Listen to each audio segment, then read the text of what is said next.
Hello everyone. So today we'll be discussing the topic of pipes, that is unnamed pipes, and it is basically done with the related processes. As it is mentioned here, these are basically referred to as unnamed pipes, and the concept is used between the related processes. From related processes, I mean to say within the same process, if you want to do the communication, or it can be the communication between the parent and child process, or child and child process. That is, the processes need to be associated with each other. They need to be related processes. Then we can do the concept of pipes with them. So as you can see, a pipe basically provides a one-way flow of data. That is, it is a unidirectional flow of data. Pipe basically facilitates the unidirectional flow of data, either uh, in one direction. Now here in this example, you can see that this who command is there, then this sort command is there, and then this for printing command is there, LPR. And in between this operator is there. Now what this is basically, here we are doing the piping thing. The output of who command is taken as the input for the sort command, and the output of the sort command is taken as the input for the LPR command. That is, output of who is input to the sort, and output of sort is input to the LPR command. Now here we are doing the piping, that is, the commands are being combined basically. The piping concept basically allows the different commands to be used in combinations. So that increases the computational power of your program. The difference between file and a pipe is that pipe is a data structure that is maintained in the kernel. Whatever data flow is there that is taking place through the pipe, that is being basically managed by the kernel. A pipe is created by using the pipe system call. How we create the pipes is by using this system call, that is integer pipe, and the arguments given to the pipe is array of two integers, that is file descriptor. The two file descriptors are basically file descriptor 0 and file descriptor 1. The file descriptor 0 basically we use for the reading purposes, and file descriptor 1 we use for the writing purposes. So basically file descriptor 0 and 1 are the two files. So file 0 is we are using for the reading purposes, and file 1 we are using for the writing purposes. So this is the maximum size that is allowed while doing the communication with the pipes. Now here, what is the concept? Now you can see the pipe which we are trying to use with IPC. One of the ways of inter-process communication. Now you can see that this pipe is basically maintained inside the kernel. That is, whatever the data flow is there, that is managed by the kernel.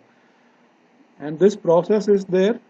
Now earlier I have said that the pipes can be done within the process, or it has to be done with the related processes. Now if within the process, what we are doing is we have basically two ends. One is write file descriptor, which will be used for writing to the pipe on one end, and another will be the read file descriptor of the process, which will read from the other end of the pipe. So you can see that it is a unidirectional flow of data. This side is entering the data, and this side is reading the data, and both the ends are basically belong to the same single process, same single one process. So that this is how the pipe concept can be used. Now another way is I discussed regarding the parent and the child process also.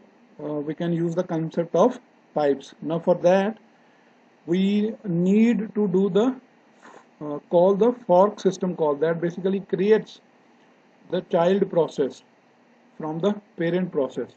Now these two processes are associated with each other because this is a parent and this is a child process. So these are related processes, and in between them we can use the pipe concept. Fork basically creates the child process. Fine.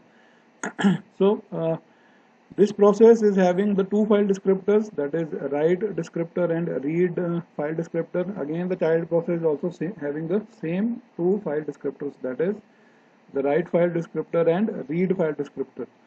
So how it happens is the write file descriptor of this process will write to this end of the pipe, and the read file descriptor of the child process will read from this end of the pipe. And another way around can also be there. In this, the parent process is writing and the child process is reading, or it can be the child process can be writing like this, and from the other end it can be read by the parent process. Fine. So one has to be writing and one process has to be reading from the other end. The flow of data is basically managed by the kernel. So this is the named pipes what we are talking about. Or you can do the same thing in this way.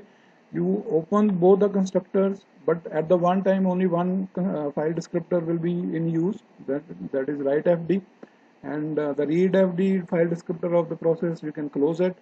So this will write at to the one end of the pipe, and this process will read from the other end of the pipe, that is by using the read file descriptor.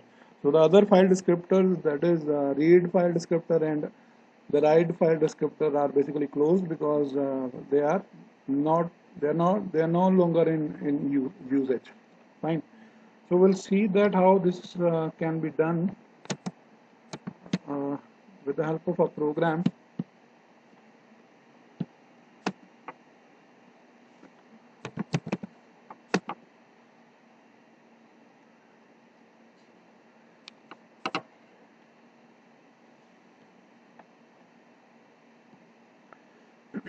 So we have this program called pipes.c. We can see the listing of this program, the contents of this program, what is there in this. So this is the program. These are the header files for using the concept of pipes. These are the header files that we require. Then your main program begins.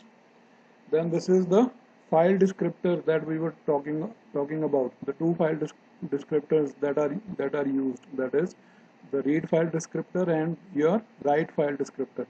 Then this is the variable for return value, the buffer, whatever message that you want to send across. That message will be basically stored in the buffer. Fine.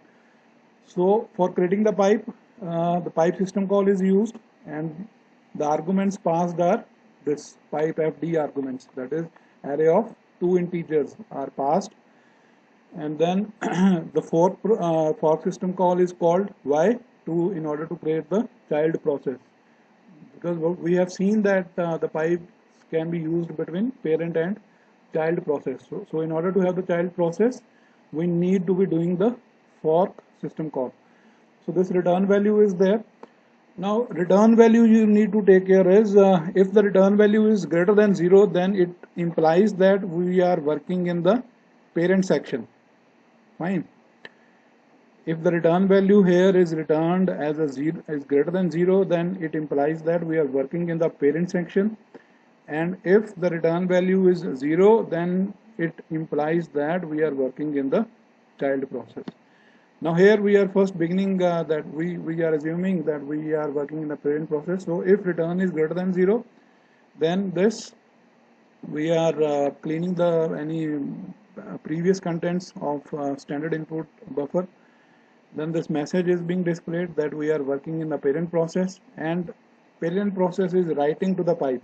So how that is being done? With the help of this write system call pipe fd1.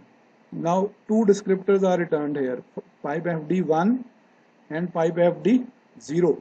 Pipe fd1 we will be using for writing purposes, that is here we are using for writing, and pipe fd0 we will use for reading purposes. So here write pipe fd1, then this is the message that we want to send across, and this is this buffer length that we need to specify. So it writes this message Unix pipes into the one end of the pipe using the write fd descriptor, and then we want to read it from the using the child process. So here you check for the return value. If return value is 0, then sleep is, we are using the sleep, so that we want the parent process to finish, then the child process should begin. So it waits here for the parent process to complete its execution. Then the clean out of contents is there. Then printf, this is the child process. We are implying that we are working in the child process. And then we need to read the contents. Read the contents by using the read system call, and file descriptor that will be used with the read is pipe fd0, where you want to read the message. In this buffer you want to read, and you need to specify the size of the buffer. So the content is now read into the buffer. From the buffer you want to write to the standard output screen. So for that you need to do the write system call. One is for standard output, what you want to write, what the contents which are there in the buffer, and then you need to specify the size of the buffer. Fine. So this section indicates the parent process, and you are writing in this section onto the one end of the pipe, and this section indicates that you are working in the child process and you are reading from the other end of the pipe. So we will save this file, and we'll try running this program. So Unix pipes will be written on the one end, and child process will be displaying this message, that is the Unix pipes. So, so this is the name of the file. So for compiling the file, GCC compilation options, then this is the name, object output file PL, then this is the source program, that is pipes.c. So this is being compiled, it got compiled. Now to run, the options that you need to use is this dot / and then this output file. Press enter. So here the parent process message is displayed, waits for the 5 seconds, it waited for the 5 seconds, then the child process message is displayed, and the message that the parent process has sent, the message was Unix pipes. So that is being read, that is read by the child process, and it is displayed also. So that is the concept behind using the pipes. Parent process is writing the message, the child process reads the message from the other end of the pipe. So you can go through the contents, and any doubts are there, you can let me know. Thank you.